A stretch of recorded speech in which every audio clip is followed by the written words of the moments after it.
आप सभी का डाउट नट पर। कैसे हो प्यारे बच्चों? फाइनली हम लोग आ गए हैं, ठीक है। और हम बात कर रहे थे किसकी? पुष्पीय पादपों में लैंगिक जनन की। तो आज आने वाला है मजा, है ना, क्योंकि बहुत दिन हो गए थे सर बैठे हैं। चलिए, पुष्पीय पादपों में लैंगिक जनन, ठीक है। और आज हम बात करने वाले हैं किसकी बेटा जी? यहाँ पर स्त्री केसर की, जो मादा लैंगिक अंग है। हालांकि हम लोगों ने स्टार्ट कर दिया था, इसको पूरा पढ़ेंगे, ठीक है। और परागण भी पढ़ेंगे आज, और लास्ट में क्विज भी आएगा, ठीक है। करें स्टार्ट? चल, हम क्या क्या पढ़ चुके हैं एक बार आपको जस्ट याद दिला देता हूं बेटा। हम लोग पुष्प में नर लैंगिक अंग पुंकेसर जो था, जिसको हमने लघु बीजाणु पर्ण बोला था, वो पढ़ लिया था। जो 4 लघु बीजाणु धानियों से बना हुआ था, परागकोश द्विपालित था, 4 लघु बीजाणु धानियां थी। लघु बीजाणु धानियों की संरचना हमने देखी थी, 4 स्तरें थी। अंदर लघु बीजाणु मात्र कोशिका से आपने 4 लघु बीजाणु बनाए थे, ये लघु बीजाणु जनन करा दिया था। फिर लघु बीजाणु को आपने किसमें परिवर्तित किया था? परागकण में। 60% पादपों में जो परागकण निकलते हैं वो कैसे थे बेटा जी? आपको याद आ रहा होगा, 2 कोशिकीय अवस्था में निकले थे, है ना। बाकियों में 3 कोशिकीय अवस्था में निकले थे, लेकिन एक परिपक्व परागकण यानी नर युग्मकोद्भिद जो था वो 3 कोशिकीय अवस्था वाला ही कहलाता है, ठीक है। तो 1 अर्धसूत्री और 2 समसूत्री विभाजन के परिणाम स्वरूप 3 कोशिकीय अवस्था वाला परागकण निर्मित हुआ था। फिर इसके बाद हमने परागकण के कुछ नुकसान भी देखे थे और परागकण के हमने फायदे भी देखे थे, यहां तक हमने पढ़ लिया था। फिर इसके बाद हम लोगों ने स्टार्ट किया था स्त्री केसर। मैंने आपको बता दिया था स्त्री केसर मादा लैंगिक अंग होता है। ये स्त्री केसर बना होता है किससे? वर्तिकाग्र से, वर्तिका से, अंडाशय से, है ना। फिर हमने बात करी थी कि स्त्री केसर एक पुष्प में या तो एक हो सकता है, स्त्री केसर को हमने अंडप भी बोला था या गुरु बीजाणु पर्ण भी बोला था, ठीक है, याद आ रहा होगा आपने। ये जो स्त्री केसर जो था या ये जो अंडप जो था एक पुष्प में या तो एक हो सकता है या एक से ज्यादा हो सकता है। अगर एक होता है तो उसको एकांडपी बोलते हैं, बहुत सारे होते हैं तो बहुअंडपी बोलते हैं। और ये जो बहुअंडपी जो होते हैं 2 प्रकार के होते हैं, युक्तांडपी, व्युक्तांडपी। युक्तांडपी का मतलब कहीं ना कहीं जुड़ गए हैं, कौन? पर्टिकुलरली अंडाशय, ठीक है। व्युक्तांडपी अलग अलग है, कौन? अंडाशय। तो यहाँ पर हमने अंडाशय के आधार पर जो बहुअंडपी परिस्थिति थी उसको 2 भागों में बांटा था, युक्तांडपी, व्युक्तांडपी, सिनकार्पस, एपोकार्पस। यहां तक हम लोगों ने बात करी थी। फिर उसके बाद हमने बात करी थी कि भैया ये जो स्त्री केसर या ये जो अंडप जो होता है इसके अंदर मिलता क्या है? वर्तिकाग्र, वर्तिका, अंडाशय में मेन कौन था? अंडाशय था। और अंडाशय के अंदर कौन मिल रहा है? सर, बीजांड मिल रहा है, जिसको हमने गुरु बीजाणु धानी बोला था। और ये गुरु बीजाणु धानी की हमने संरचना जो है वो देख ली थी। ये गुरु बीजाणु धानी जो थी इस तरीके से मिल रही थी। इस गुरु बीजाणु धानी में मैंने आपको बोला था ये सारे भाग आपने बताने हैं। आई होप आप सभी ने बता दिए होंगे। इसमें से बस ये वाला भाग आप शायद नहीं बता पाए होंगे, ये मेरे को अभी आपको बताना है, ठीक है। चलें आगे। अब इसके बाद इस गुरु बीजाणु धानी में एक बार मैं वापस से बता देता हूं। ये देखो, ये हमारा इस तरीके से स्त्री केसर था, जिसमें ये कौन था? सर, ये वर्तिकाग्र था, ये वर्तिका थी, और ये हमारा अंडाशय था। याद आ रहा होगा आपको, ठीक है। अब ये अंडाशय के अंदर कौन मिल रहा है? सर, इस अंडाशय के अंदर मिल रहा है कौन? बीजांड। मैंने कहा हाँ जी, ये मिल रहा है बीजांड, ठीक है। ये बीजांड मिल रहा था। अब देखो कितना मजा आ रहा है लिखने में भी, है ना। ये बीजांड था। अब ये बीजांड अंडाशय के कहां पर जुड़ा हुआ है? यहां पर। तो ये जो संरचना जो है कौन सी, ये बस बतानी मैं भूल गया था। ये वाली जो भाग जो होती है अंडाशय की भित्ति और बीजांड जिस जगह पर जुड़े रहते हैं इसको बोला जाता है बेटा जी, याद रखना, अपरा। ये क्या कहलाती है? अपरा। अंग्रेजी में बोलते हैं प्लेसेंटा, ठीक है। तो अब इस बीजांड को अगर मैं बाहर बनाऊं तो ऐसे ही बनाऊंगा ना, ये देखो,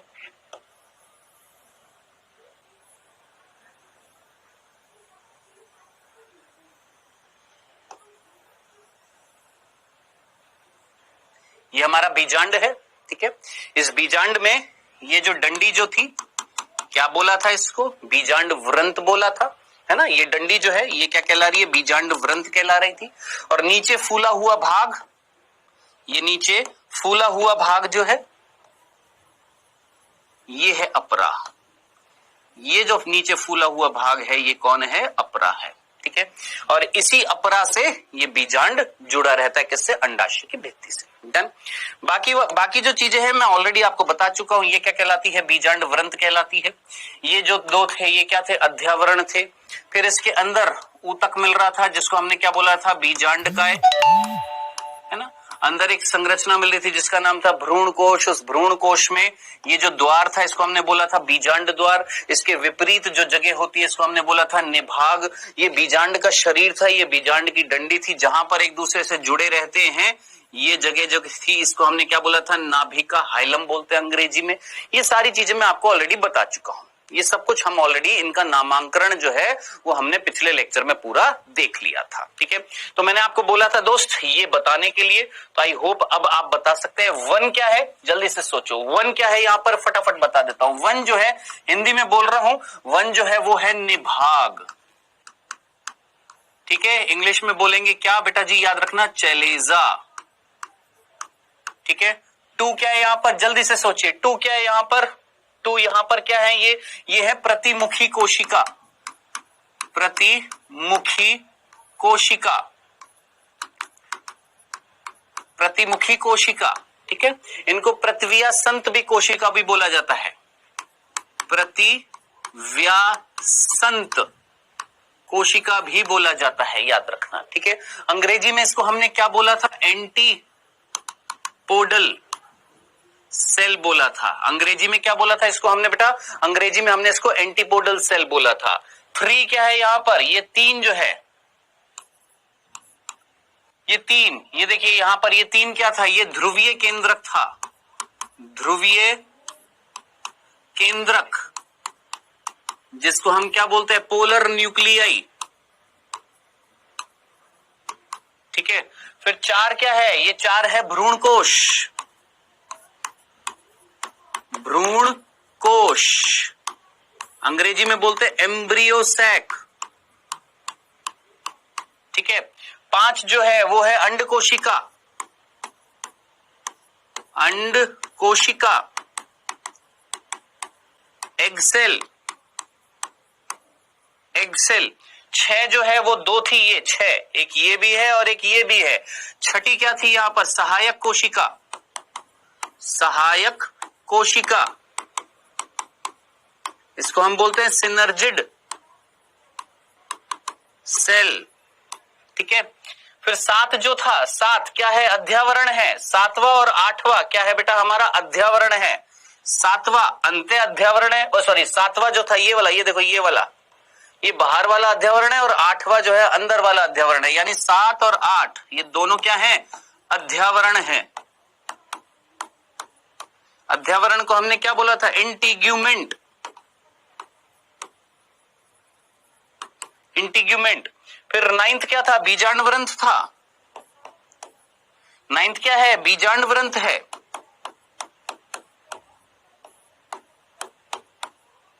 फ्यूनिकल। दसवां मैंने आपको ऑलरेडी बता दिया, 10 क्या है बेटा जी, अपरा है। 10 क्या है, अपरा, प्लेसेंटा।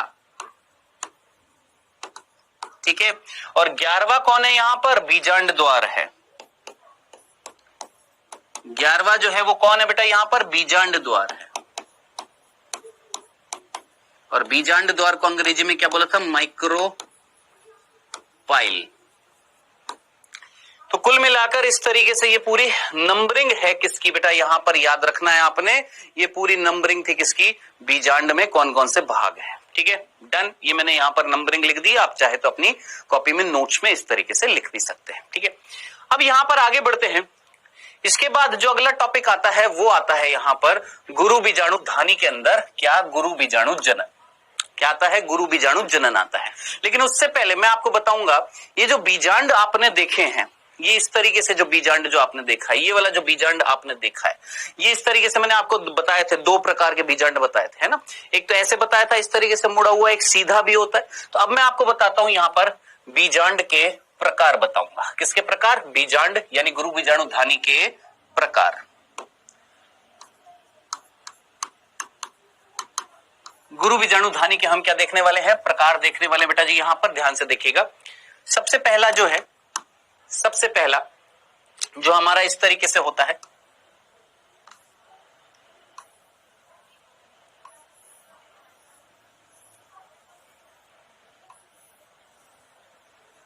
ठीक है, और इसके अंदर भ्रूण कोश,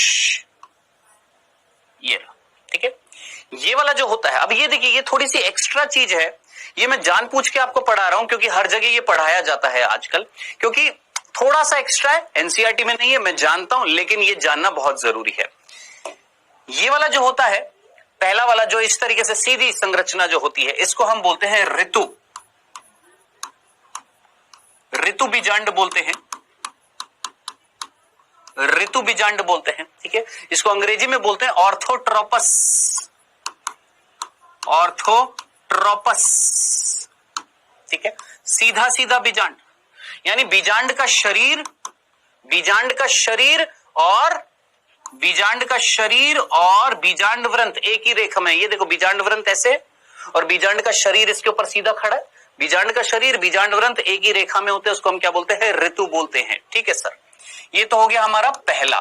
सर इसका उदाहरण क्या, इसका उदाहरण भी याद रखना पड़ेगा, एक उदाहरण याद कर लीजिएगा, अगर याद रख सकते हैं तो याद रख लीजिएगा, नहीं याद रख सकते तो छोड़ दीजिएगा। मैं बोलूंगा अगर याद रख सकते हैं तो याद रखना, नहीं याद रख सकते कोई बात नहीं, कोई नहीं पूछेगा, लेकिन संरचना जरूर याद रखना। अगर सीधी सीधी है तो इसको हम क्या बोलेंगे बेटा जी, ऋतु बीजांड बोलेंगे, ऑर्थोट्रोपस बोलेंगे, पहली चीज। दूसरा देखिएगा, दूसरा देखिएगा बेटा यहां पर। अब दूसरा जो है, यहां पर बनाता हूं दूसरा, देखिएगा। दूसरा जो है, जो आप बना चुके हैं, ये वाला, ठीक है। दूसरा वाला ये था जो आप ऑलरेडी बना चुके हैं, ठीक है। इसको बोलते हैं, याद रखना क्या, प्रतीप, प्रतीप बीजांड बोलते हैं।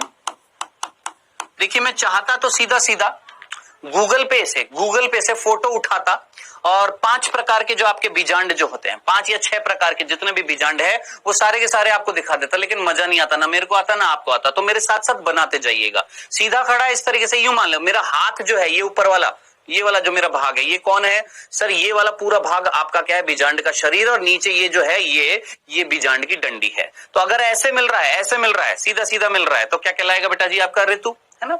और अगर ये ऐसे मुड़ गया, ये ऐसे था, ये बीजांड का शरीर ऐसे नीचे मुड़ गया, तो क्या कहलाएगा, प्रतीप कहलाएगा। अंग्रेजी में बोला जाता है एनाट्रोपस, अंग्रेजी में इसको क्या बोलते हैं, एनाट्रोपस बोलते हैं, ठीक है। अब आपने याद रखना है 80% पादपों में, क्या बोला हमने, 80% पादपों में, 80% पुष्पी पादपों में, पुष्पी पादपों में ये पाया जाता है।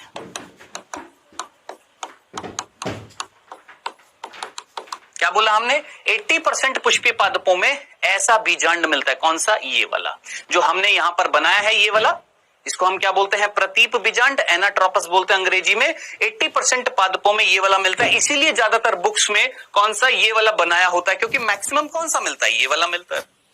डन, क्लियर है, 2 हो गए हैं। चलिए तीसरा देखते हैं, तीसरा देखिएगा।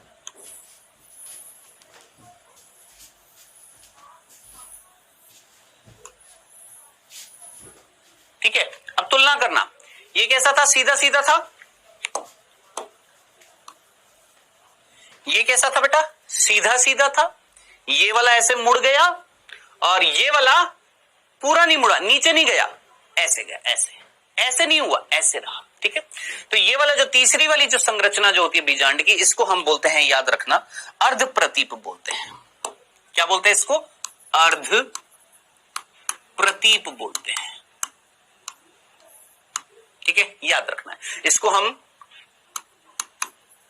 हेमीट्रोपस बोलते हैं, अर्ध प्रतीप, हेमीट्रोपस, ये हमारा तीसरे प्रकार का बीजांड था, याद रखिएगा। सर ये किसमें मिलता है, रेननक्यूलस। सिर्फ एक उदाहरण बता रहा हूं और मैं जानबूझकर बोल रहा हूं, फिर से बोल रहा हूं कि दोस्त अगर उदाहरण याद ना रहे कोई बात नहीं, ये वाला उदाहरण याद ना रहे कोई बात नहीं, और अगर याद रह जाता है तो अच्छी बात है। उसी प्रकार ये वाला उदाहरण याद ना रहे कोई दिक्कत नहीं है, ये जरूरी याद रखना है क्योंकि एनसीईआरटी में लिखा हुआ है। 80% मैक्सिमम पादपों में इस प्रकार का बीजांड मिलता है, याद रखिएगा, ठीक है। अर्धप्रतीप एक उदाहरण कौन? रेननक्यूलस, भूल ना जाइएगा, कौन बेटा? रेननक्यूलस। चले आगे, कोई दिक्कत तो नहीं थी। ये था हमारा तीसरा। आइए चौथे पर चलते हैं। तीसरा था, चौथे पर चलते हैं। अब चौथा जरा ध्यान से देखिएगा, चौथा और पांचवा मैं एक साथ बना रहा हूं।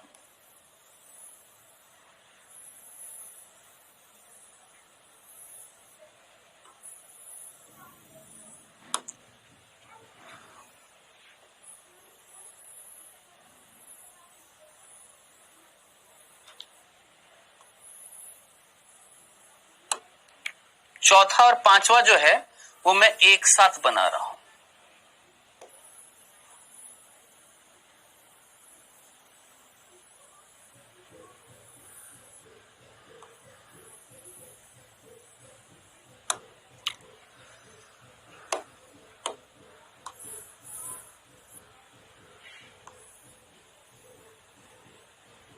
देखिए, आपको इसमें और इसमें क्या अंतर दिखाई दे रहा है?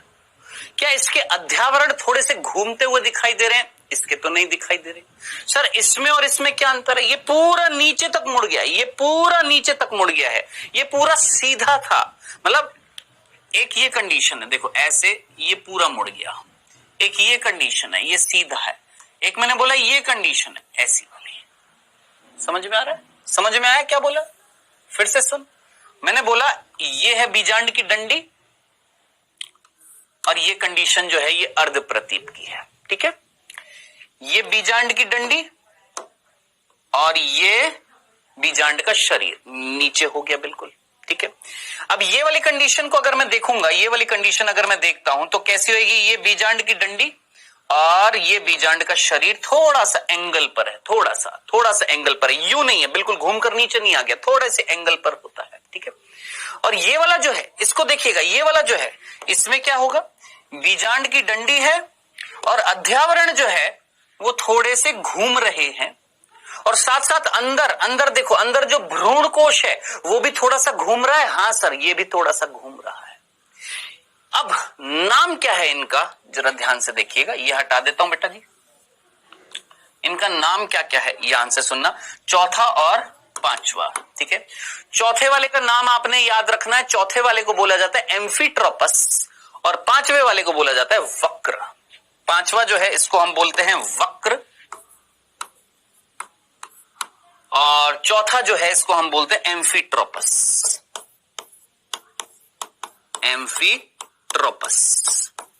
तो एम्फीट्रोपस कौन सा है? चौथा है। पांचवा जो है वक्र है, इसको अंग्रेजी में क्या बोलते हैं? वक्र को कैम्पाइलोट्रोपस,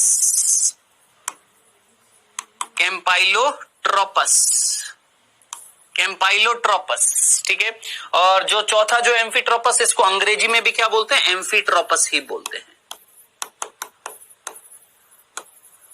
एम्फीट्रोपस ही बोलते हैं, याद रखना, ठीक है। चले सर इसके उदाहरण, हाँ इसके उदाहरण जरूर याद रखिएगा। कैम्पाइलोट्रोपस जो मिलता है ये किसमें मिलता है बेटा जी? याद रखना, लेग्यूम पादपों में। और लेग्यूम पादप कौन से होते हैं? याद रखना, लेग्यूम पादप कौन से होते हैं? दालें, मटर, ये जो होते हैं ये लेग्यूमिनेसी कुल में आते हैं, ठीक है। एम्फीट्रोपस जो होता है ये किसमें मिलता है? पेपावर सोमनीफेरम यानी पॉपी यानी अफीम जो होता है उसमें मिलता है। कौन सा? एम्फीट्रोपस, याद रखिएगा, यहां पर लिख देता हूं किसमें मिल रहा है? पेपावर सोमनीफेरम या सिंपल पॉपी, जिसको हम अफीम बोलते हैं, ठीक है। उसमें कौन सा बीजांड मिलता है? याद रखिएगा, एम्फीट्रोपस मिलता है, याद रखिएगा। लेग्यूम पादप जो होते हैं उनके अंदर कौन सा मिलता है? वक्र मिलता है, ठीक है, ठीक है, समझ में आ गया।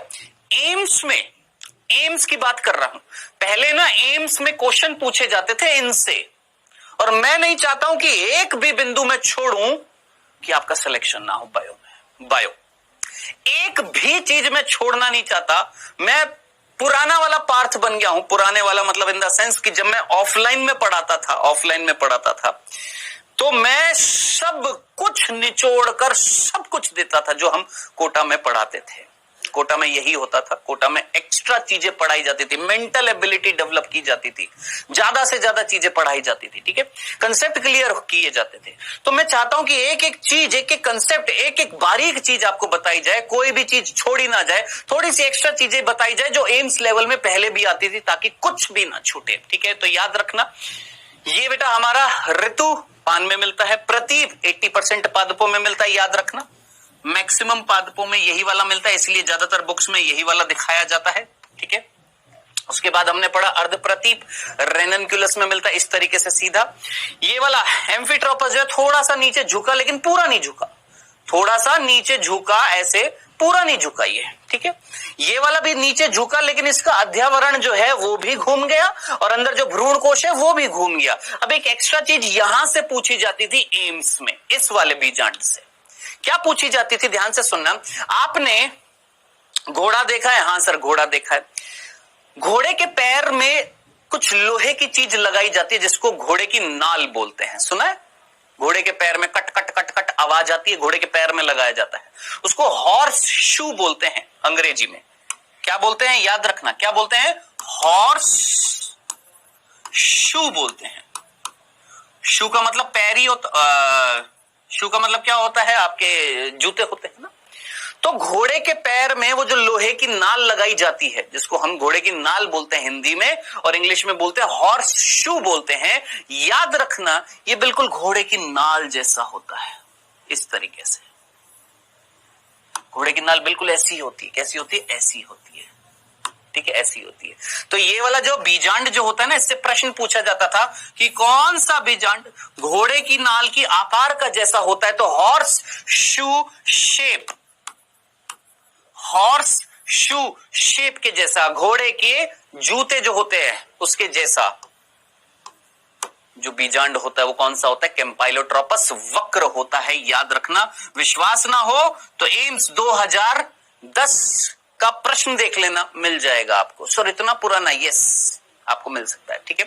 कितने हो गए दोस्त हमारे? ये 5 प्रकार के हो गए। आखिरी छठा प्रकार जो है, लास्ट छठा प्रकार जो होता है, ये कई बार मैंने बच्चों से बोला चलो बना कर दिखाओ ये वाला, देखो तुम भी बनाना।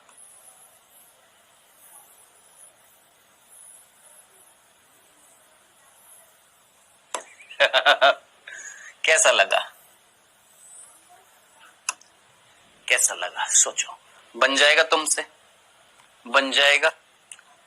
बन जाएगा कि नहीं बनेगा? बनाकर देखना। इसको बोलते हैं कुंडलित।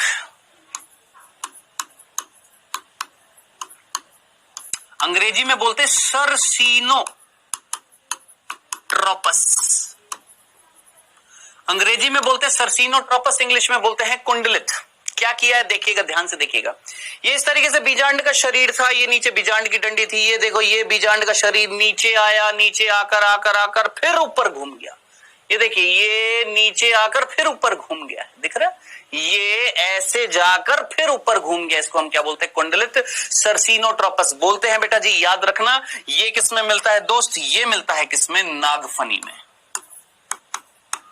नागफनी, जिसको हम ओपनशिया बोलते हैं, ठीक है, कांटेदार होता है ये, उसमें मिलता है किसमें? कुंडलित सर्सिनोट्रोपस, ठीक है। तो ये 5 प्रकार के आपके क्या था, 6 प्रकार के आपके क्या थे? ये बीजांड थे, जिसमें से द मोस्ट इंपॉर्टेंट जो था वो कौन सा था बेटा जी? हमारा प्रतीप था, क्योंकि 80% पादपों में यही मिलता है, याद रखना। ये मैंने आपको बीजांड के 6 प्रकार बता दिए हैं। आई होप यहां तक की बात आपको समझ में आ गई होगी। चले, क्लियर है? अब इसके बाद जो टॉपिक आता है वो आता है गुरु बीजाणु जनन।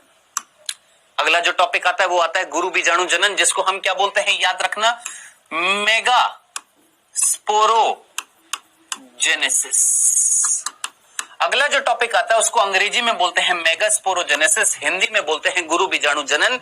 मैंने कहा कुछ नहीं छोड़ूंगा, हिंदी वाले इंग्लिश वाले वर्ड भी साथ साथ लिखता जाऊंगा ताकि कुछ भी ना छूटे, ठीक है।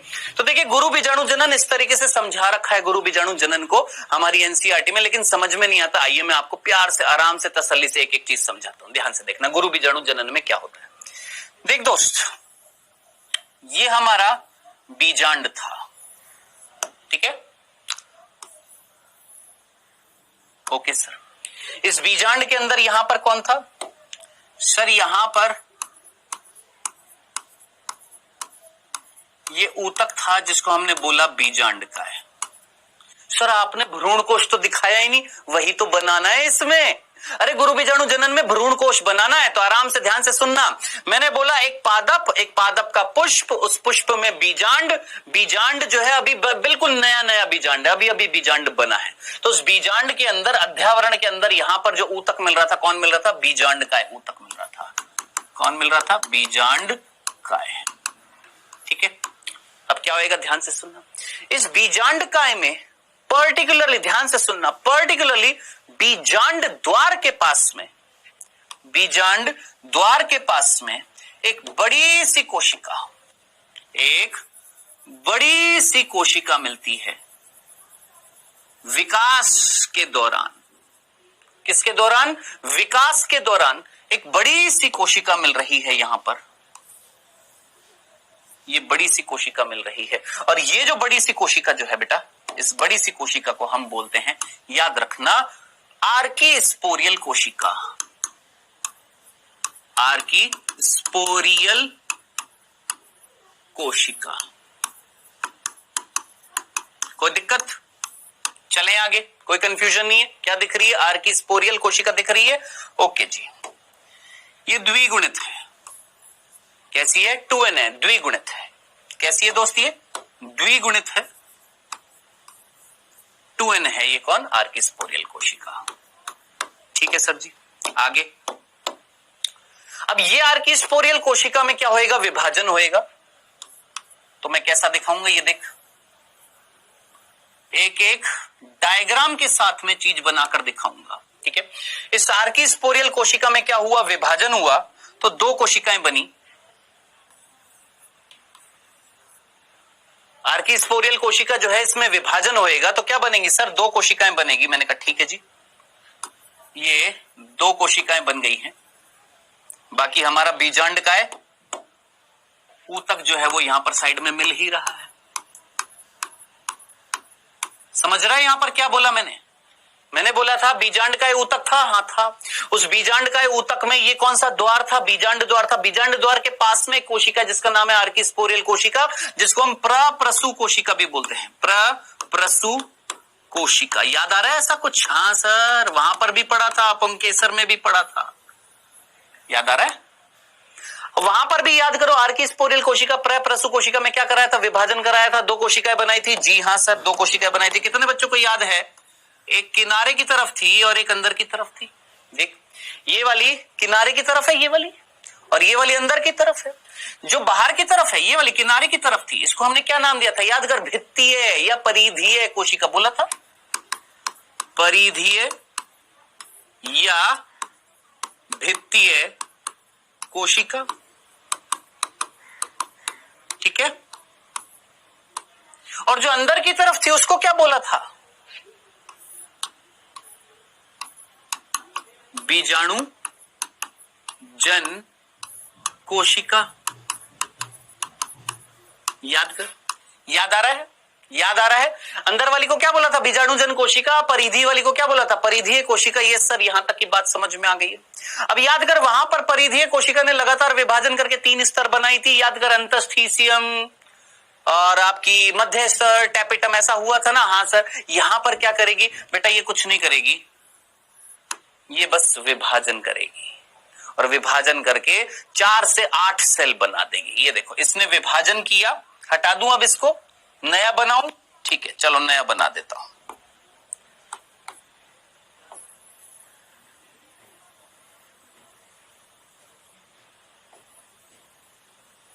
देखो, एक एक स्टेप बनाकर दिखा रहा हूं ताकि तुम्हें चीज समझ में आ जाए।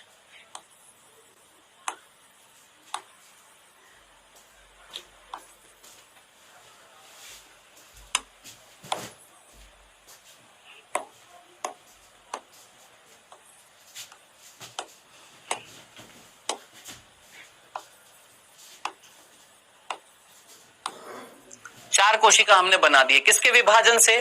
परिधीय कोशिका जो थी, इसके विभाजन से हमने 4 कोशिकाएं बना दी हैं।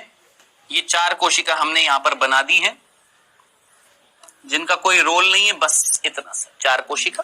बाकी हमारा बीजांडकाय यहां पर मिल ही रहा है। 4 कोशिकाएं बना दी हैं, ये 4 कोशिका हमने यहां पर बना दी हैं, जिनका कोई रोल नहीं है, बस इतना सा 4 कोशिका। बाकी हमारा बीजांडकाय यहां पर मिल ही रहा है।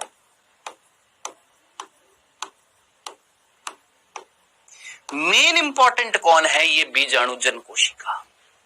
ये जो बीजाणुजन कोशिका जो है यहां पर जो आपको दिख रही थी, ये वाली, समझा? क्या बोला फिर से देख, आर्किस्पोरियल कोशिका विभाजन किया, 2 कोशिका बनाई, एक किनारे की तरफ, ये क्या है? किनारा है ना, किनारे की तरफ परिधीय कोशिका, अंदर की तरफ बीजाणुजन कोशिका। परिधीय कोशिका ने विभाजन किया, 1 से 2, 2 से 4 बन गई है, 4 बन गई है, ठीक है। अब ये जो परिधीय कोशिका जो थी, ये मर जाएंगी, और कोशिका जब मरती है तो उसके अंदर पोषणीय पदार्थ होता है। हाँ सर। अब वो पोषणीय पदार्थ अगर इस बीजाणुजन कोशिका को मिलेगा तो बीजाणुजन कोशिका और बड़ी हो जाएगी। यस सर, बीजाणुजन कोशिका और बड़ी हो गई है, ये बीजाणुजन कोशिका और बड़ी हो गई है। थोड़ा सा आपको पकड़ना पड़ेगा, थोड़ा सा फास्ट, छोटे बच्चे नहीं है, आपको थोड़ा सा फास्ट पकड़ना पड़ेगा। वापस से सुन, मैं 2 से 3 बार बोलता हूं चीजों को। परिधीय कोशिका थी, परिधीय कोशिका ने विभाजन किया, लगभग 4 कोशिका बना दी है। हाँ ठीक है, बना दी है। बीजाणुजन कोशिका यहीं की यहीं थी। अब ये जो 4 कोशिका या 8 कोशिका जितनी भी बनती है, 4 से 8 बनती हैं, ये मर जाती हैं, और जब ये मर जाती है तो इनका पोषण किसको मिलता है? इसको मिलेगा, और इसको मिलेगा तो ये आकार में बड़ी हो जाएगी। हाँ, आकार में क्या हो जाएंगी? बड़ी हो जाएंगी, और बाकी जो है ये हमारी मर जाएंगी। बाकी जो है हमारी मर गई थी, और मरने के बाद उनका पोषण जो है किसको मिल गया? सर ये बड़ी सी कोशिका को मिल गया। मैंने कहा ठीक है जी, बहुत ही बढ़िया। बोलिए यहां तक कोई दिक्कत? एक एक चीज डायग्राम से समझाते हुए चल रहा हूं आपको, ठीक है। अब ये जो बीजाणुजन कोशिका, जिसको परिधीय कोशिका के विभाजन से जो 4 से 8 कोशिका बनी है उनसे पोषण मिलेगा, वो नष्ट हो जाएंगी। इस बीजाणुजन कोशिका को जब पोषण मिलेगा तो ये बीजाणुजन कोशिका आकार में जब बड़ी हो जाएगी तो इस बीजाणुजन कोशिका को हम क्या बोलेंगे? सर ये बीजाणुजन कोशिका अब कहलाती है गुरु बीजाणु मात्र कोशिका। अब इसको हम क्या बोलते हैं? गुरु बीजाणु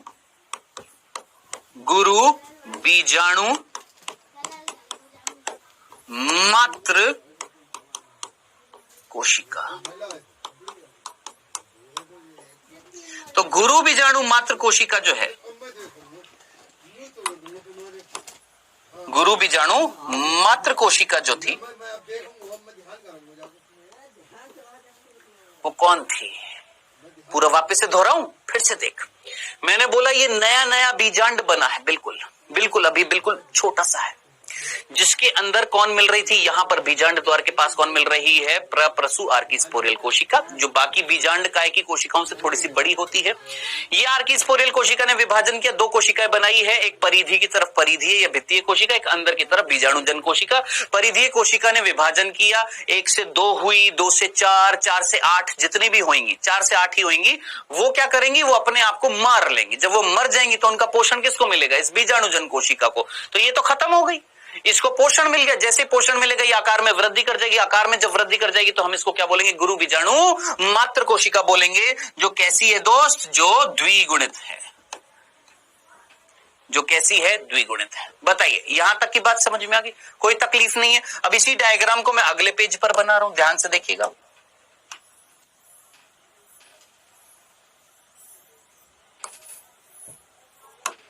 ठीक है जी, और ये हमारा हरी हरी सी बनाई है हमने,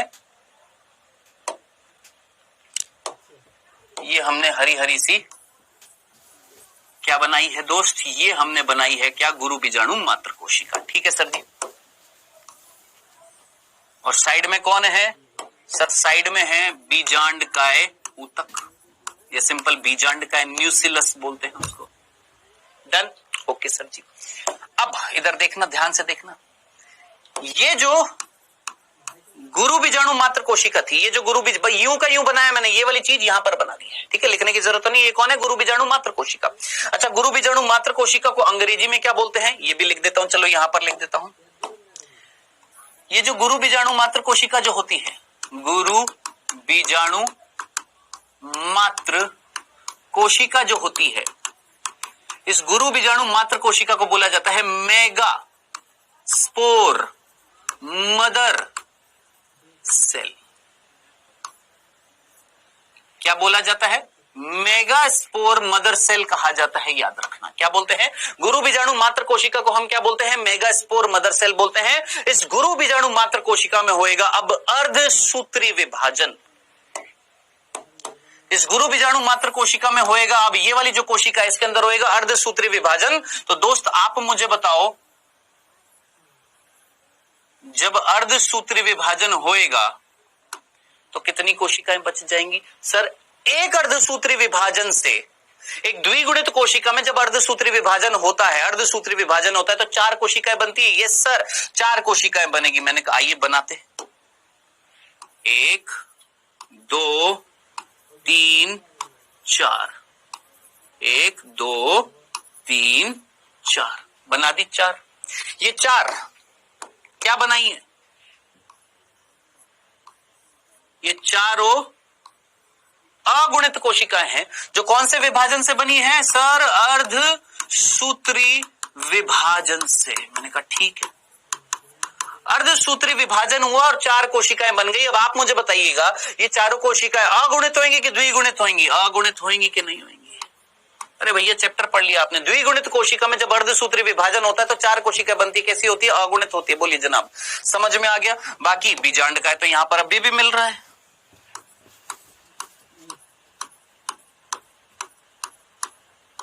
ठीक है, तो सर ये जो गुरु बीजाणु मात्र कोशिका में अर्धसूत्री विभाजन हुआ, उससे जो 4 कोशिकाएं बनी हैं, इन चारों कोशिकाओं को क्या कहा जाता है? बेटा याद रखना, इन चारों कोशिकाओं को बोला जाता है गुरु बीजाणु। क्या बोला जाता है? गुरु बीजाणु मेगा स्पोर। क्या बोला जाएगा? गुरु बीजाणु, जिसको हम अंग्रेजी में क्या बोलते हैं? Mega spore. तो अब आप मुझे बताइए, गुरु बीजाणु जनन क्या होता है? याद रखना, गुरु बीजाणु मात्र कोशिका से 4 अगुणित गुरु बीजाणुओं का बनना क्या कहलाता है? याद रखना, गुरु बीजाणु जनन। ये पूरी प्रक्रिया जो होती है, इस पूरी प्रक्रिया को हम बोलते हैं, याद रखना, गुरु बीजाणु जनन। बताइए, अब आ रहा होगा समझ में, है ना? अब आ रहा है इंटरेस्ट, अब आ रहा है मजा। तो गुरु बीजाणु जनन क्या था? सर, गुरु बीजाणु मात्र कोशिका से 4 अगुणित गुरु बीजाणुओं का बनना क्या कहलाता है? गुरु बीजाणु जनन। मेगास्पोरोजेनेसिस, मेगास्पोर का बनना, मेगास्पोर मदर सेल से क्या कहलाता है? मेगास्पोरोजेनेसिस। दंडना दंडन। चले यहां तक, कोई तकलीफ नहीं है। अब आगे क्या होएगा? अब ध्यान से सुनना।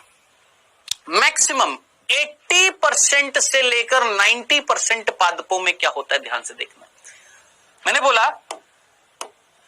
80 to 90% पुष्पी पादप में क्या होता है? ध्यान से देखना, ध्यान से देखना। ये वाली संरचना दिख रही है? हाँ सर, देखिएगा क्या दिख रहा है आपको।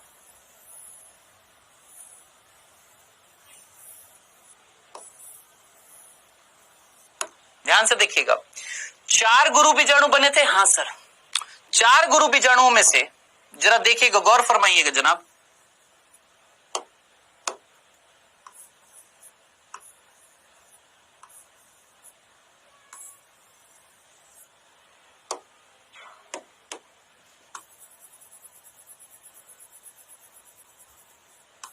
देखते कौन सा बालक पकड़ पाता है इस चीज को। देखते हैं कौन सा बालक पकड़ पाएगा ये जो मैंने बनाया है। कौन सा बालक पकड़ पाएगा? देखते हैं।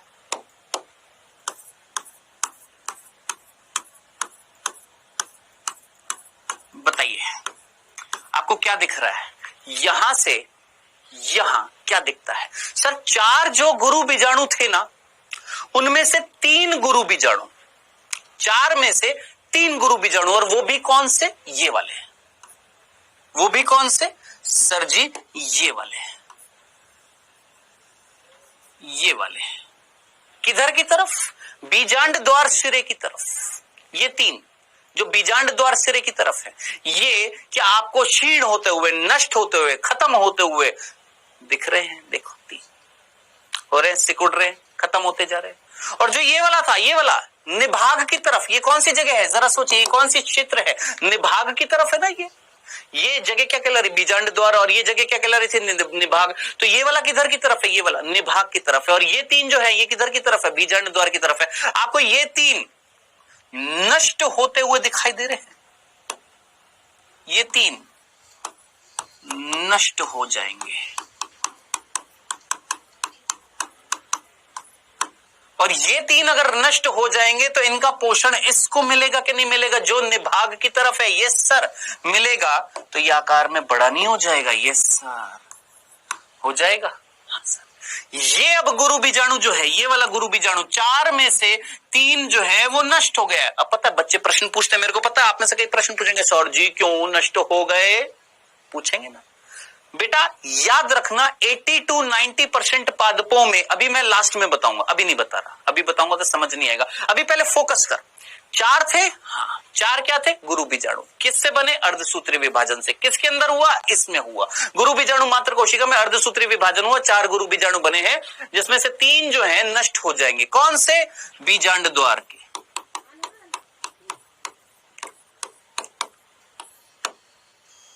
बीजांड द्वार के पास में जो है कौन रह जाएगा, एक। अब इस एक को पोषण नहीं मिलेगा, इन तीनों से मिलेगा ना। इस एक को, अरे इस एक को क्या मिलेगा, पोषण मिलेगा, हाँ सर पोषण मिलेगा। और जब इस एक को पोषण मिलेगा तो ये आकार में वृद्धि नहीं कर जाएगा, ये देख वृद्धि कर जाएगा। तो अब इसको बोला जाता है क्रियाशील गुरु बीजाणु। क्रियाशील गुरु बीजाणु, बोलिए साहब, क्रियाशील गुरु बीजाणु। फाइनली ये तीनों के तीनों क्या हो जाएंगे, नष्ट हो जाएंगे। तीनों के तीनों क्या हो जाएंगे, नष्ट हो जाएंगे। और अब आपके पास बीजांड में केवल रह जाएगा, केवल कौन, एक गुरु बीजाणु। केवल एक ही क्या रह जाएगा सर जी, गुरु बीजाणु रह जाएगा। बोलिए यहां तक सी चीज समझ में आई है, ये क्रियाशील गुरु बीजाणु रह गया है, बाकी ये 3 नष्ट हो जाएंगे। और ये हमारा बीजांड काय तो अभी भी मिल रहा है, ठीक है। और ये हमारा अगुणित था, कैसा ही हमारा अगुणित है, कौन, क्रियाशील गुरु बीजाणु। बोलिए जनाब यहां तक की बात समझ में आ गई, बोल बालक यहां तक की बात समझ में आ गई, कोई तकलीफ तो नहीं थी। मेरे को पता अभी तुम पूछोगे ये 3 नष्ट क्यों हुए हैं, अभी सिर्फ इतना सा कि 80 to 90% पादपों में केवल एक गुरु बीजाणु आगे चलकर क्या बनाएगा, यही संरचना, यही क्रियाशील गुरु बीजाणु आगे चलकर बनाएगा भ्रूण कोश। यही आगे चलकर किसका निर्माण करेगा, भ्रूण कोश का निर्माण करने वाला यही क्रियाशील गुरु बीजाणु आगे चलकर किसका निर्माण करने वाला है, भ्रूण कोश। वही भ्रूण कोश जिसके अंदर 7 कोशिका 8 केंद्रक मिल रहे थे ना, वो भ्रूण कोश का निर्माण करेगा कौन, ये क्रियाशील गुरु बीजाणु, ठीक है। अब थोड़ा सा कॉमन सेंस लगा, सोच तेरे पास ये 4 गुरु बीजाणु हैं, एक गुरु बीजाणु एक भ्रूण कोश बनाएगा। कौन सा भ्रूण कोश, ये जो मैंने यहां पर बनाया है, इधर देख, ये वाला, ये भ्रूण कोश था, है ये भ्रूण कोश, ये संरचना दिखाई दे रही है जिसमें 7 कोशिका 8 केंद्र थे, है ना। मैंने बोला यहां पर क्या दोस्त, मैंने बोला कि अगर चारों की चारों बनाती तो 4 भ्रूण कोश बनते। एक भ्रूण कोश में एक अंड कोशिका है, एक भ्रूण कोश में एक अंड कोशिका है, अगर चारों बनाते तो 4 अंड कोशिका हो जाती या नहीं हो जाती, हाँ सर हो जाती ना, 4 मादा युग्मक हो जाते, वेस्टेज होता है ना। तो कितने मादा युग्मक रखने, एक अंड कोशिका याद कर, एक मादा युग्मक। अंड कोशिका कौन है, मादा युग्मक है ना। तो जरा सोच, अगर ये चारों से बनाता मैं भ्रूण कोश और प्रत्येक भ्रूण कोश में एक मादा युग्मक होता, तो ऐसे तो 4 भ्रूण कोश बनते, 4 मादा युग्मक बन जाते, वेस्टेज था, इसलिए 3 रहते हैं। 3 ये जो है ये नष्ट हो जाते, एक को विकास करने देते हैं। तो ऐसा विकास क्या कहलाता है, ऐसे पादप 80 to 90% पुष्पीय पादपों में एक बीजाणुक विकास होता है। याद रखना कैसा विकास होता है, एक बीजाणुक विकास होता है। कैसा विकास? एक बीजाणुक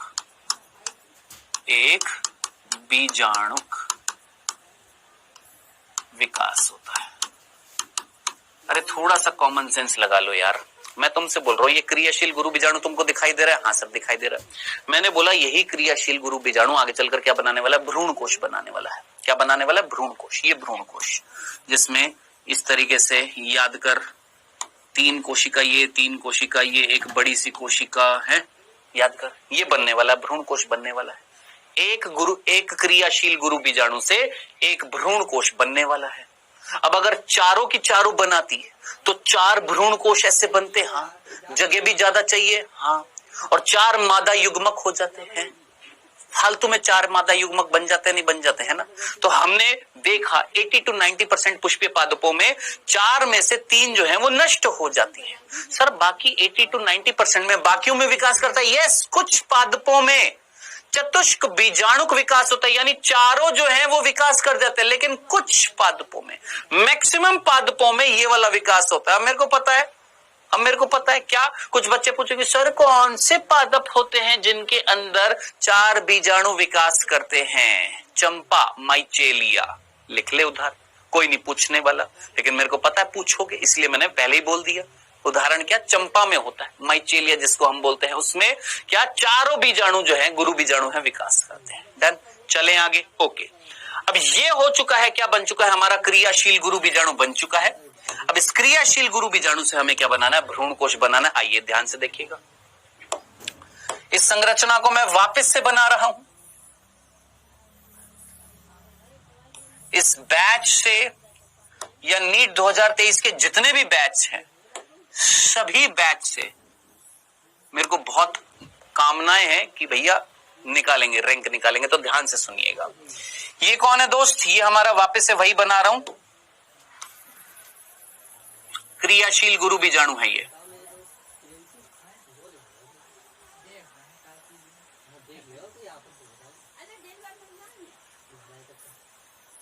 कौन है ये? क्रियाशील गुरु बीजाणु। ठीक है, बाकी बीजांड का है ऊतक जो है यहां पर मिल रहा है। कुछ नहीं किया मैंने, इसी डायग्राम को मैंने वापस से यहां पर बना दिया है। ठीक है, अब देखना, मैं पर्टिकुलरली इस चीज को बाहर निकाल रहा हूं। किसको बाहर निकाला मैंने? इसको। ये कौन था? सर ये क्रियाशील गुरु बीजाणु था। लिख दूं यहां पर, ले, क्रियाशील गुरु बीजाणु।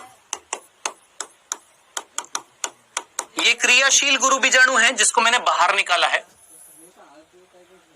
ये क्रियाशील गुरु बीजाणु है जिसको मैंने बाहर निकाला। देखना, ध्यान से देखना। अब मैं अंदर हरा हरा कलर नहीं करूंगा, सिंपल तरीके से समझाऊंगा। ये देखना, हाँ ये क्रियाशील गुरु बीजाणु। हाँ, इस क्रियाशील गुरु बीजाणु के अंदर एक केंद्रक दिखाई दे रहा है। हाँ सर दिखाई दे रहा है।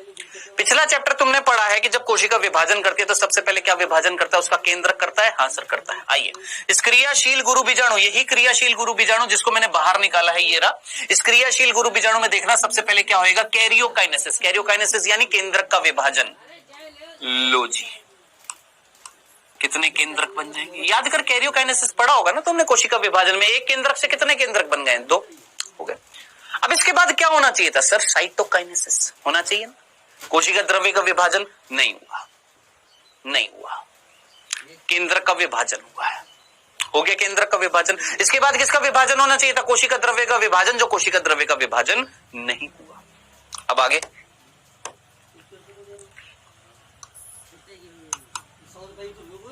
केंद्रक का विभाजन हुआ, कोशिका द्रव्य का विभाजन नहीं हुआ, वापस से किसका विभाजन होएगा? सोचो, कैरियोकाइनेसिस के बाद क्या होता है? साइटोकाइनेसिस। फिर साइटोकाइनेसिस के बाद वापस से क्या होता है? कैरियोकाइनेसिस। फिर साइटोकाइनेसिस, फिर कैरियोकाइनेसिस, फिर साइटोकाइनेसिस। मैंने बोला साइटोकाइनेसिस नहीं हो रहा, केवल कैरियोकाइनेसिस हुआ, केवल केंद्रक का विभाजन हुआ। हिसाब से क्या होना चाहिए? इसके बाद क्या होना चाहिए? साइटोकाइनेसिस होना चाहिए, नहीं हुआ। फिर वापस से क्या होगा? कैरियोकाइनेसिस। अब जरा सोच, इस केंद्रक से कितने बन जाएंगे? सर 2। इससे कितने बन जाएंगे? सर 2। टोटल कितने हो गए? 4। फिर वापस से साइटोकाइनेसिस नहीं हुआ, कोशिका द्रव्य का विभाजन नहीं हुआ, कोशिका भित्ति नहीं बनी है। आप जानते हैं कोशिका द्रव्य का जब विभाजन होता है पादप कोशिकाओं में तो क्या बनती है, कोशिका भित्ति बनती है कि नहीं बनती है? याद कर कोशिका प्लेट विधि सर ने पढ़ाई होगी क्या, कि जब केंद्रक का विभाजन हो जाता है, कैरियोकाइनेसिस हो जाता है, उसके बाद जब साइटोकाइनेसिस होता है पादप कोशिका में, तो कौन सी विधि से होता है? कोशिका प्लेट विधि, जिसमें कोशिका भित्ति बनती है। जरा देख, यहां से केंद्रक का विभाजन हुआ, फिर से केंद्रक का विभाजन हुआ, एक बार फिर से केंद्रक का विभाजन होगा। अब जरा सोच, 4 से कितने, 2 से कितने हो जाएंगे? 4, 1 2 3 4, यहां पर 1 2 3 4, कितने केंद्रक हो गए? 4 यहां 4 यहां, 8 केंद्रक हो गए हैं। यहां से यहां तुमने क्या देखा? केवल और केवल केंद्रक विभाजन देखा है, साइटोकाइनेसिस नहीं हुआ। चलिए सर, अब क्या होएगा? अब यहां पर इस सिरे से एक केंद्रक बीच में आएगा, इस सिरे से एक केंद्रक बीच में आएगा। जरा देखना, 3 केंद्रक यूं के यूं, 3 केंद्रक यूं के यूं, यहां का एक केंद्रक बीच में आया, यहां वाला एक केंद्रक बीच में आ गया। चलो, हो गया। अब जरा सोचिए, इस सिरे पर 3 केंद्रक, इस सिरे पर 3 केंद्रक और बीच में 2 केंद्रक, दंडन आडंडन, कोई तकलीफ नहीं है, ठीक है। अब इसके बाद में जैसे ही 8 केंद्रक बन जाते हैं, किसमें? इस क्रियाशील गुरु बीजाणु। भाई ये कौन था? ये कौन था? क्रियाशील गुरु बीजाणु था। ये कौन है? क्रियाशील गुरु बीजाणु। हमने इसमें 2 केंद्रक बनाए, 2 से 4, 4 से 8, 8 में हमने कुछ अरेंजमेंट किया, 3 ऊपर 3 नीचे 2 बीच में। ये कौन है? अभी भी क्रियाशील गुरु बीजाणु है। हाँ, अब इस क्रियाशील गुरु बीजाणु में अब जाकर होएगा क्रियाशील गुरु बीजाणु, क्रियाशील गुरु बीजाणु, जिसमें 3 केंद्रक यहां, 3 केंद्रक यहां, 2 केंद्रक यहां। यही दिखाया ना मैंने, यही दिखाया ना मैंने यहां पर। हाँ सर। अब जाकर इसके बाद इसको अब मैं नेक्स्ट पेज पर बनाया ये, ठीक है। अब जाकर होएगा क्या? साइटोकाइनेसिस, कोशिका द्रव्य विभाजन। और साइटोकाइनेसिस जब होता है तो सेल वॉल, कोशिका भित्ति बनती है। क्या बनती है? कोशिका भित्ति। अब देख, ये कोशिका भित्ति जब बनेगी तो अब ये कोशिकाओं में परिवर्तित हो जाएंगी। किसमें परिवर्तित हो जाएंगी सर?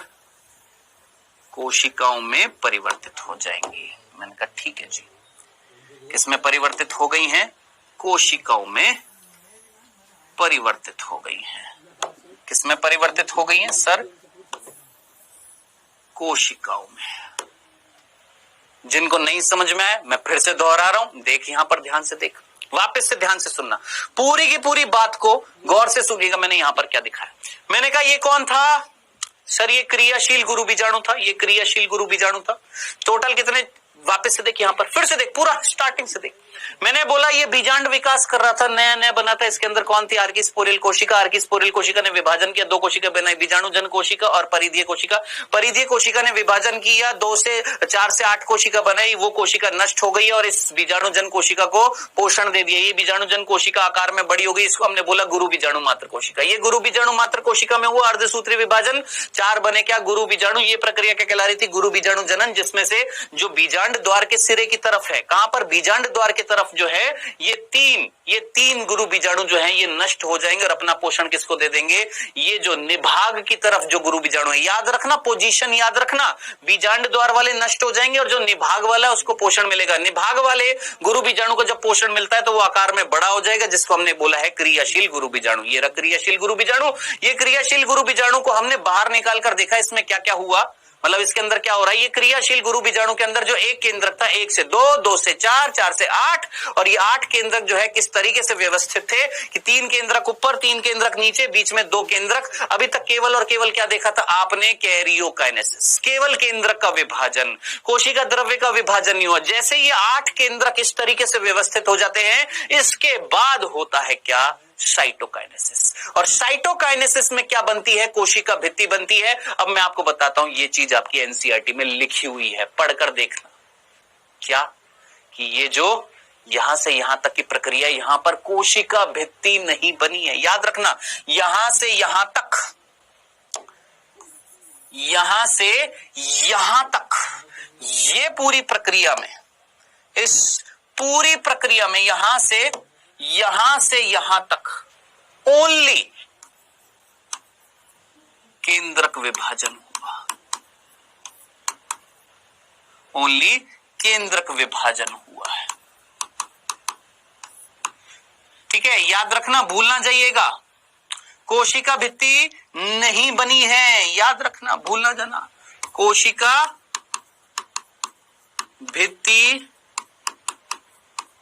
नहीं बनी। ये लिखी हुई है लाइन आपके एनसीईआरटी में। कोशिका भित्ति कब बनती है? जैसे ही ये 8 केंद्रक बन जाते हैं और इस तरीके से व्यवस्थित हो जाते हैं, इसके बाद कोशिका भित्ति का निर्माण होता है। कोशिका भित्ति निर्मित होती है। और कोशिका भित्ति निर्मित कब होती है? जब साइटोकाइनेसिस होता है। कोशिका भित्ति कब निर्मित होती है? जब कोशिका द्रव्य विभाजन होता है। कोशिका द्रव्य विभाजन होता है। और कोशिका द्रव्य विभाजन जब होएगा तो इस तरीके से आपकी, ये जरा देखिएगा क्या बन जाएंगी, कोशिकाएं बन जाएंगी। एक ये कोशिका, फिर ये 2 सहायक कोशिका, ये बड़ी सी केंद्रीय कोशिका जिसके अंदर 2 ध्रुवीय केंद्रक, और ये आपकी प्रतिमुखी कोशिका। बताइए, ये संरचना अब जाकर कहलाएगी क्या? इसको हम बोलेंगे भ्रूण, इसको हम बोलेंगे भ्रूण कोश। ये संरचना अब क्या कहलाएगी? भ्रूण कोश। तो जनाब आप मुझे बताइएगा, यहां से पूरा यहां तक आपने क्या देखा? भ्रूण कोश बनते हुए देखा। मैंने आपको यही तो बताया था, क्रियाशील गुरु बीजाणु आगे चलकर क्या बनाता है? भ्रूण कोश, जिसमें 7 कोशिका है, 7 कोशिका है और 8 केंद्रक है। 7 कोशिका 8 केंद्रक वाला जो भ्रूण कोश होता है, याद रखना, इस 7 कोशिकीय 8 केंद्रकीय भ्रूण कोश को एक नाम दिया जाता है। क्या बोला जाता है इसको? पॉलीगोनम। पॉलीगोनम भ्रूण कोश। भूलना चाहिएगा, इसको क्या बोला जाता है? पॉलीगोनम भ्रूण कोश बोला जाता है। पॉलीगोनम। अब आप बोलेंगे पॉलीगोनम कौन है? एक पादप है दोस्त, और उसी पॉलीगोनम पादप के अंदर सबसे पहले ये भ्रूण कोश देखा गया था। अब पॉलीगोनम पादप में जब ये भ्रूण कोश देखा गया, 7 कोशिकीय 8 केंद्रकीय वाला, तो ऐसे भ्रूण कोश को हमने नाम दे दिया पॉलीगोनम भ्रूण कोश। याद रखना ये बात भी। डन। तो इस तरीके से हमने ये पूरा गुरु बीजाणु जनन देख लिया है, और ये अब आप अपनी बुक में इस डायग्राम को जब आप देखेंगे तब आपको ये इस तरीके से मिलता है, जो ज्यादातर चीजों में समझ में नहीं आता है। जरा देखिएगा, गुरु बीजाणु मात्र कोशिका दिख रही है। ये गुरु बीजाणु मात्र कोशिका में विभाजन हुआ, 4 गुरु बीजाणु बन गए। 4 में से 3 क्या हो जाएंगे? नष्ट हो जाएंगे, केवल एक गुरु बीजाणु रह जाएगा। एक गुरु बीजाणु के अंदर एक केंद्रक था, 1 से 2, 2 से 4, 4 से 8, 8 का व्यवस्था कुछ इस तरीके से हुई, 3 ऊपर 3 नीचे 2 बीच में। फिर कोशिका द्रव्य विभाजन हुआ, 3 कोशिकाएं बन गई, 3 इधर बन गई, एक बीच में बड़ी कोशिका बन गई जिसके अंदर ये 2 केंद्र। खत्म। तो इस तरीके से हमने गुरु बीजाणु जनन भी देख लिया है, और इस तरीके से हमने फाइनली यहां तक ये भ्रूण कोश भी देख लिया है। अब इस भ्रूण कोश में ये कौन थी दोस्त? ये अंड कोशिका है। यही कौन है? ये जो भ्रूण कोश के अंदर ये जो अंड कोशिका, यही कौन है? मादा युग्मक है। ये जो है ये कौन है? ये मादा युग्मक है। कौन है दोस्त? ये मादा युग्मक है। अब मेरा प्रश्न तुमसे है बहुत सीधा सीधा, मेरा प्रश्न है तुमसे बहुत सीधा सीधा, बहुत सीधा सीधा, युग्मकोद्भिद क्या था? बताओ क्या था? पिछले लेक्चर में तुमको बताया था। What is युग्मकोद्भिद? युग्मकोद्भिद वो संरचना होती है जिसके अंदर युग्मक होता है ना, होता है ना। इस भ्रूण कोश में, चलो इसको पूरा बना देता हूं यार, ऐसी कौन सी बात है। ये लो, ये लो,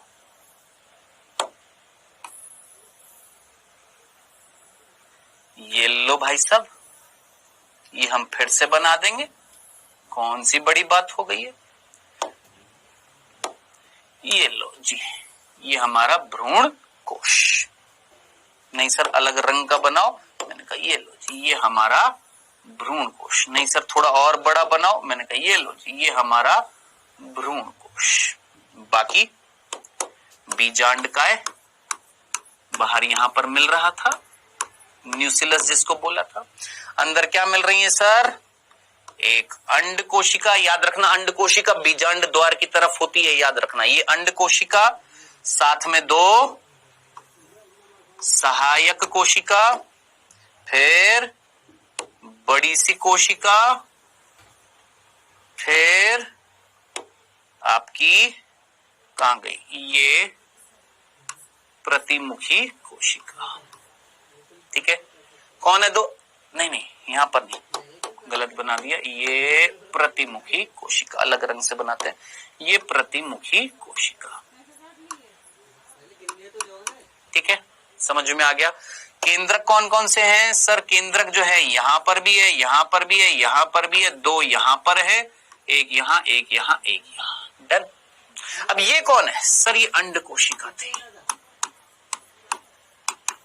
है ना। और यही अंड कोशिका कौन है? मादा युग्मक है। यही अंड कोशिका कौन है? मादा युग्मक है।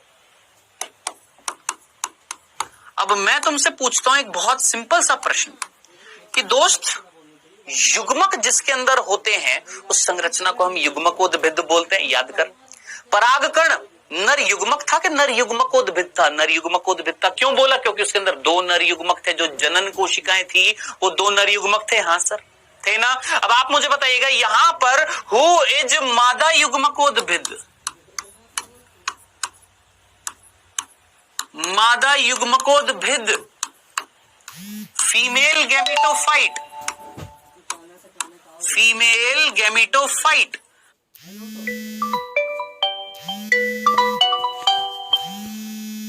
मादा युग्मकोद्भिद। ठीक है, समझ में आ गया। अब मुझे पता है कई बच्चों को पता है कंफ्यूजन किस चीज से होगा। वो बोलेंगे सर मादा युग्मकोद्भिद ये अंड कोशिका है। मैंने कहा सॉरी, मादा युग्मक कौन है? ये अंड कोशिका है। मैंने कहा ये अंड कोशिका जो है ये हमारी मादा युग्मक है। मैंने कहा ये अंड कोशिका हमारी मादा युग्मक है। अब कई बच्चे इस डायग्राम को देखकर बोलेंगे सर ये अंड कोशिका तो इस कोशिका के अंदर मिल रही है और आप बोल रहे हो ये है। कंफ्यूजन हो जाता है ना। अभी कर देख, मैंने कहा सामने देखना, मैंने कहा ये देख, ये एक कोशिका है और ये भी एक कोशिका है। ये बड़ी कोशिका है, मेरा ये पूरा हाथ एक कोशिका मान ले। ठीक है, एक कोशिका ये है, एक कोशिका ये है। ठीक, अब सामने से देख, कैसा नहीं लग रहा? ये कोशिका इस कोशिका के अंदर है लेकिन दोनों अलग अलग है। समझ में आया? तो ये पीछे की तरफ है। कौन? ये जो कोशिका जो है, ये वाली कोशिका जो है, ये वाली केंद्रीय कोशिका, बड़ी सी कोशिका है। ये बड़ी कोशिका, ठीक है, ये बड़ी सी कोशिका, उसके आगे है ये कौन? अंड कोशिका। अंड कोशिका ये। तो ऐसा लगेगा ना कि अंड कोशिका जो है केंद्रीय कोशिका के अंदर है। नहीं, केंद्रीय कोशिका अलग है, अंड कोशिका अलग है। सामने से देखेंगे तो ऐसा लगेगा ये इसके अंदर है। बस ये कंफ्यूजन भी दूर हो गया। क्लियर? तो ये थी कहानी बेटा। इस तरीके से ये हमने पूरा का पूरा समाप्त कर दिया है। क्या? गुरु बीजाणु जनन देख लिया है। ये पूरा का पूरा हमने समाप्त कर दिया है। क्या दोस्त? पूरा का पूरा क्या? स्त्री केसर यानी मादा जनन अंग। यानी इस चैप्टर में हमने नर जनन अंग पुंकेसर पढ़ लिया, मादा जनन अंग स्त्री केसर देख लिया है। अब सीधी सी बात है, परागकण पढ़ चुके हैं जिसके अंदर नर युग्मक है, स्त्री केसर देख लिया जिसके अंदर मादा युग्मक है। दोनों परिपक्व हो गए हैं। अब नर युग्मकों को यानी जो परागकण के अंदर है उसको हमें लाना है किसके पास? मादा युग्मक के पास। कैसे लेकर? तो लाने की प्रक्रिया क्या कहलाती है? परागण कहलाती है। क्या कहलाती है? परागण। सो व्हाट इज परागण? कि परागण का मतलब क्या होता है? सीधा सीधा दोस्त, परागण मतलब जब परागकण पराग कोश से निकलकर, यहां से परागकण, ये पोलन ग्रेन पराग कोश से निकलकर कहां पर आ रहे हैं? वर्तिकाग्र पर आते हैं। तो इस क्रिया को हम क्या बोलते हैं? परागण बोलते हैं। बोलिए, पॉलिनेशन। क्या बोलते हैं? पॉलिनेशन। बताइए, 10वीं कक्षा में आप लोगों ने पढ़ा था परागण, पॉलिनेशन क्या होता है कि भैया यहां से पराग कोश थे, ये पराग कोश है, इस पराग कोश जब फटेगा तो क्या निकलेंगे, परागकण। और ये परागकण कहां पर आने चाहिए, वर्तिकाग्र पर आएंगे, वहीं पर अंकुरित होंगे ना, तो ये आने की प्रक्रिया क्या कहलाती है, परागण कहलाती है। दंडना दंडन, ठीक है सर। अब ये परागण किस में होता है, कौन से पादपों में होता है, तो बेटा जी याद रखना, ये परागण प्रक्रिया जो होती है, पॉलिनेशन जो होती है, भूलना जाइएगा, हालांकि ये आपके एक चैप्टर में आएगा, वनस्पति जगत जो चैप्टर है उसमें आप पढ़ेंगे। ये परागण प्रक्रिया जो होती है ये मिलती है किसमें, जिम्नोस्पर्म में, एंजियोस्पर्म में। जिम्नोस्पर्म में भी होती है, एंजियोस्पर्म में भी होती है। क्यों, क्योंकि एंजियो चैप्टर अभी कौन सा पढ़ रहे हैं, पुष्पीपादप। पुष्पीपादप कौन है, एंजियोस्पर्म है। तो याद रखना एंजियोस्पर्म में परागकण बनते हैं और जिम्नोस्पर्म में भी कौन होते हैं, परागकण। हमारा चैप्टर इन पर बेस्ड है, इस पर नहीं है। इनमें भी परागकण बनते हैं, इनमें तो परागकण आपने देख ही लिए हैं। तो याद रखना इनमें भी पॉलिनेशन होता है, परागण होता है। पॉलिनेशन इनमें भी होता है, इनमें भी होता है। याद रखना दोनों प्रकार के पादपों में होता है, ठीक है। चल, परागण क्या होता है, डेफिनेशन समझ में आ गई। अब बात कर रहे हैं सर ये परागण कितने प्रकार का होता है। बेटा परागण जो होता है मुख्य रूप से इसको हम 3 श्रेणियों में बांटते हैं। कौन कौन सा, जरा डायग्राम देखिएगा। सबसे पहले देखिए, यहां से परागकण निकलकर इसी पुष्प की वर्तिकाग्र पर जाते हुए दिखाई दे रहे, ध्यान से देखना। ए जरा ध्यान से देखना, ए जो प्रक्रिया है, ए प्रक्रिया को ध्यान से देख। ये पुष्प दिखाई दे रहा है, हाँ सर। इस पुष्प में यहीं से निकलकर परागकण इसी की वर्तिकाग्र पर अगर जा रहे हैं, यहीं से निकलकर इसी की वर्तिकाग्र पर जाते हैं, तो इसको हम बोलते हैं स्वयं युग्मन या स्वयं परागण। अंग्रेजी में बोलते हैं ऑटोगेमी। क्या बोलते हैं अंग्रेजी में, ऑटोगेमी या सेल्फ पॉलिनेशन। बोलिए, समझ में आ गया, कोई दिक्कत तो नहीं। क्या बोला हमने, ये देख, अगर ये नहीं समझ में आया यहां पर देख, इधर देख, ये देख। मैंने बोला इसी पुष्प के, एक ही पुष्प के परागकण निकलकर, इसके पराग कोश से निकलकर परागकण इसी की वर्तिकाग्र पर अगर पहुंच जाएं, यहीं से यहीं पर गिर जाएं, यहीं से यहीं पर हो जाए ट्रांसफर, तो वो क्या कहलाएगा बेटा जी, आपका स्वयं परागण या स्वयं युग्मन। Simple, self pollination. डन, ठीक है। अब इधर देखना, अब मैंने बोला ये है गुलाब का पेड़ और ये भी गुलाब का पेड़ है। आपने गुलाब देखा है, हाँ सर। लाल रंग का देखा है, हाँ सर। पीले रंग का भी होता है, हाँ सर। ये मान लो ये वाला गुलाब का पेड़ जो है, ये वाला गुलाब का पेड़ जो है, इसमें गुलाब जो है वो लाल रंग के हैं। कैसे हैं, लाल रंग के हैं। सर कहां है, पीले दिखाई दे रहे हैं। अरे मान ले यार, ये भी कौन है, गुलाब। मान ले यहां पर जो पुष्प हैं वो पीले रंग के हैं। अब मैं तुमसे एक सिंपल सी बात पूछता हूं, डीएनए वीएनए नाम सुना है, हाँ सर सुना है, सेल वाले चैप्टर में पढ़ा होगा। मैं तुमसे इतनी सी बात पूछता हूं, क्या यहां पर डीएनए, इस पादप का डीएनए और इस पादप का डीएनए समान है? सोचो, सिंपल सा। जेनेटिक्स वर्ड अगर सुना, आनुवांशिकता, जहां पर हम डीएनए की, जीन्स की बात करते हैं, है ना। सोचिए, मैं एक सिंपल सा वर्ड बोल रहा हूं, जीन नाम सुना है। डीएनए का एक छोटा सा भाग होता है, ये डीएनए होता है ना, इस डीएनए का एक छोटा सा भाग जीन कहलाता है। जीन, ये छोटा सा भाग क्या कहलाता है, जीन। और ये जीन जो होता है ये लक्षणों को निर्धारित करते हैं, लक्षण उत्पन्न करते हैं। मेरी लंबाई जीन ने निर्धारित करे, मेरी आंखों का रंग, बालों का रंग, त्वचा का रंग, ये सारे कौन निर्धारित करते हैं, हमारे लक्षण, जीन निर्धारित करते हैं। मैं तुमसे पूछता हूं, यहां पर तुमको गुलाब का पीला रंग एक लक्षण दिखाई दे रहा है, हाँ सर। जो किसने उत्पन्न किया होगा, किसी जीन ने। हाँ, यहां पर गुलाब का पेड़ जो है उसके रंग कैसा है, लाल है, यहां पर भी जीन ने उत्पन्न। जरा सोचिए, क्या यहां पर जीन सेम है, क्या अलग अलग है? अलग अलग है। तो आनुवांशिकता के आधार पर देखूं तो दोनों पादप अलग अलग हैं, लेकिन जाति तो सेम है। ये भी गुलाब है, ये भी गुलाब है, यानी जाति तो समान है। भाई इसको भी हम क्या बोलेंगे, गुलाब का पेड़ है, रोजेशियस प्लांट है, रोज है, ये भी रोज है, जाति तो सेम है भाई, ये गुड़हल थोड़ी ना है, इसको मैंने बोला गुलाब, ये भी गुलाब, यानी जाति क्या है, समान है। लेकिन आनुवंशिकता अगर मैं देखूं, जेनेटिक्स अगर मैं देखूं, दोनों की जीन्स की अगर मैं बात करूं, तो दोनों समान है कि अलग अलग, अलग अलग है, इन दोनों की बात कर रहे हैं। बताइए, इतनी सी बात समझ में आ गई, डंडन आडंडन क्लियर है। अब मैं तुमसे पूछ रहा हूं, जरा ध्यान से देखिएगा, ध्यान से देखिएगा, जब स्वपरागण होएगा, स्वपरागण होएगा, इसी लाल पुष्प के परागकण पराग कोश से निकलकर इसी की वर्तिकाग्र पर जाएंगे, तो आनुवांशिकता समान रहेगी। नहीं आया, फिर से देख, इधर देख, मैंने बोला यहां से निकलकर अगर यहां जाएंगे, एक ही पादप के अंदर जा रहे हैं, एक ही पुष्प के अंदर जा रहे हैं, लाल रंग का गुलाब है, इसी के ही परागकण इसी लाल रंग के गुलाब की वर्तिकाग्र पर जा रहे हैं, तो आनुवांशिकता समान है। हाँ सर, लेकिन अगर यहां से निकलकर अगर यहां पर जाएंगे, तो अब जरा सोच, इसकी आनुवांशिकता और इसकी आनुवांशिकता अलग है कि अलग नहीं है, अलग है ना। तो अब थोड़ा सा कॉमन सेंस लगाइएगा, थोड़ा सा कॉमन सेंस लगाइएगा यहां पर कि सी जो है, सी प्रक्रिया जो है, उसको हम बोल रहे हैं पर परागण या जीनोगेमी बोलते हैं, जीनोगेमी। What is xenogamy? पर परागण। पर परागण का मतलब क्या होता है, ध्यान से सुनना, अंग्रेजी में इसको जीनोगेमी ही बोलते हैं और इसको क्रॉस पॉलिनेशन बोलते हैं। बहुत सीधे सीधे शब्दों में बताता हूं दोस्त, जल्दी से सुनना, सोच समझकर मुझे बताना। लाल गुलाब के परागकण लाल गुलाब के ही वर्तिकाग्र पर गिर रहे हैं, स्वपरागण, आनुवांशिकता समान है।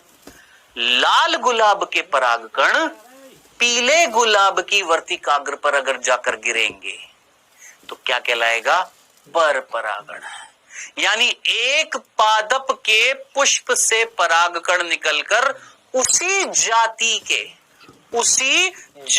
के लेकिन आनुवांशिकता के आधार पर अलग पादप, जाति तो सेम है, आनुवांशिकता क्या है, अलग है, यहां के जीन अलग है ना।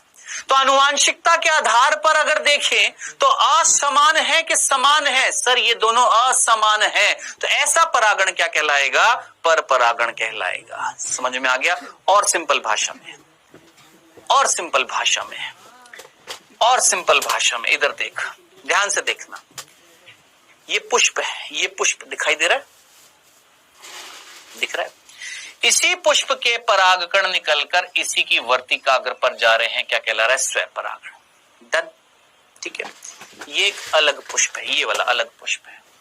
हमने बोला इस पेड़ के परागकण दूसरे पेड़ पर जा रहे हैं, एक पेड़ के पुष्प से निकलकर परागकण दूसरे पादप, लेकिन वो सेम जाति का होना चाहिए, ऐसा नहीं कि गुलाब से निकलकर गुड़हल पर चले जाएंगे, नहीं, जाति समान होनी चाहिए, लेकिन आनुवांशिकता तो समान होएगी नहीं, एक अलग जगह उग रहा है, एक अलग जगह उग रहा है, तो आनुवांशिकता तो अलग अलग हो जाएगी। तो ये क्या कहलाएगा, पर परागण कहलाएगा। तो आपको दो तो समझ में आ गए हैं, ये है स्वपरागण, ये है पर परागण, ये दोनों तो क्लियर। अब बचा बी। बी क्या है? बी जो होता है, इसको हम हिंदी में बोलते हैं सजात पुष्पी परागण। क्या बोलते हैं? सजात पुष्पी परागण। इसको अंग्रेजी में बोलते हैं जिटोनोगेमी। अंग्रेजी में क्या बोलते हैं? जिटोनोगेमी बोलते हैं। अब ये क्या होता है, वैसे अगर इस डायग्राम से देखकर अगर आप समझ पाए तो ठीक है, नहीं समझ पा रहे हैं तो मेरे वर्ड्स को जरा सुने। एक ही पेड़ के एक पुष्प से निकलकर परागकण उसी पेड़ के दूसरे पुष्प पर अगर आ रहे हैं, हिल गया मत, एक पेड़ के, ये एक पेड़ है, ये पूरा एक पेड़ है ना, इसके एक पुष्प से निकलकर उसी पेड़ के दूसरे पुष्प पर आ रहे हैं, ये क्या कहलाता है? सजात पुष्पी परागण। ठीक है। अब इधर कॉमन सेंस लगा थोड़ा सा, सिंपल सी चीज को ध्यान से देख। मैं तुमको यहां पर अगर सिंपल तरीके से बताऊं तो यहां पर देखिएगा बेटा, ध्यान से देखना। ये एक पुष्प है, ये एक पुष्प है, दो अलग अलग पुष्प हैं, अलग अलग पादपों पे है। ये भी गुलाब का, ये भी गुलाब का। ये मान लो ये तुम्हारे, ये मान लो बिहार में है और ये राजस्थान में है। तो बिहार से निकलकर परागकण राजस्थान वाले पुष्प पर जा रहे हैं, अलग अलग है। ये क्या कहलाएगा? पर परागण। मैंने बोला बिहार में जो पुष्प है, एक पेड़ के अंदर एक पुष्प है, उसी पुष्प के अंदर जाएंगे स्व परागण। अब मैंने बोला बिहार में एक पेड़ में दो पुष्प हैं, एक ही पेड़ के दोनों पुष्पों के बीच में होएगा, एक ही पेड़ के दो पुष्पों के बीच में परागण होएगा, तो वो क्या कहलाएगा? सजात पुष्पी परागण कहलाएगा। पहले तो ये सोचिए, 3 प्रकार समझ में आए हैं। अब एक काम करते हैं, बहुत ज्यादा हो गया है आज इतना ही पढ़ेंगे। अब इस चीज को, इस परागण प्रक्रिया को मैं आपको डिटेल में समझाऊंगा। ये सारी चीजें जो मैं लेकर आया था, ये सब कुछ मैं आपको, सारी चीजें मैं डिटेल में समझाऊंगा। कब? नेक्स्ट लेक्चर में सारी चीजें, ठीक है। जहां पर हम पूरा परागण कंप्लीट करेंगे। बस एक चीज करिएगा, आने से पहले एक बार पढ़कर आइएगा, ज्यादा बेहतर आएगा, ठीक है। अभी समय हुआ बेटा जी आपके क्विज का। पहला प्रश्न आपके सामने आता हुआ फर्स्ट। एक पुष्प के परागकण उसी पादप के दूसरे पुष्प के वर्तिकाग्र तक स्थानांतरित होते तो क्या कहलाता है? एक ही पेड़ है लेकिन उनके दो पुष्पों के बीच में परागण हो रहा है। एक पुष्प के परागकण उसी पेड़ के, उसी पादप के दूसरे पुष्प की वर्तिकाग्र पर जाते तो क्या कहलाता है? स्वयुग्मन यानी स्व परागण, सजात पुष्पी परागण, पर निषेचन यानी पर परागण, और अनुन्मील्य परागण। सोचिए, दिमाग लगाइए फटाफट, जल्दी से। बता दिया है आपको, अभी अभी बताया है, आंसर लगा सकते हैं। जल्दी से लगाइएगा बेटा फटाफट।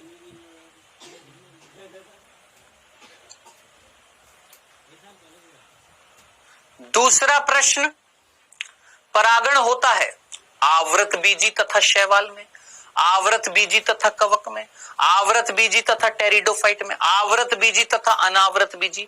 आवृत बीजी को हम एंजियोस्पर्म बोलते हैं, अनावृत बीजी को हम जिम्नोस्पर्म बोलते हैं, शैवाल को हम एल्गी बोलते हैं, कवक को हम फंजाई बोलते हैं, टेरिडोफाइट को टेरिडोफाइट बोलते हैं। सोचिए, मैंने अभी अभी आपको बताया था परागण किन में मिलता है?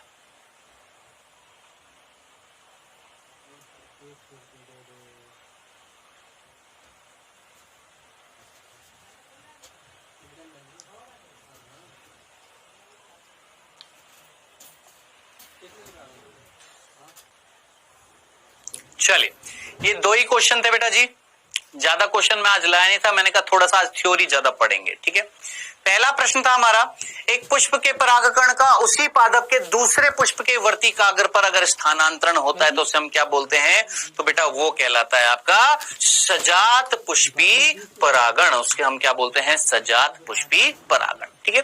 दूसरा प्रश्न था, परागण होता है किसमें होता है? सर, आवृत बीजी और अनावृत बीजी दोनों में होता है, याद रखना। एंजियोस्पर्म, जिम्नोस्पर्म दोनों में मिलता है। डन, सिंपल सा था। बताइए, ज्यादा प्रश्न लाया मैं? नहीं लाया। नेक्स्ट लेक्चर में लाऊंगा ढेर सारे प्रश्न। हाँ, अगले लेक्चर में आएंगे ढेर सारे प्रश्न, बहुत सारे प्रश्न। आज थ्योरी थोड़ी ज्यादा थी, नेक्स्ट लेक्चर में थ्योरी भी होएगी और प्रश्न भी बहुत सारे होंगे। नेक्स्ट लेक्चर में हम बात करेंगे किसकी? परागण की, और ये टॉपिक खत्म करेंगे। कौन सा? परागण। मिलेंगे नेक्स्ट लेक्चर में। Bye bye, take care.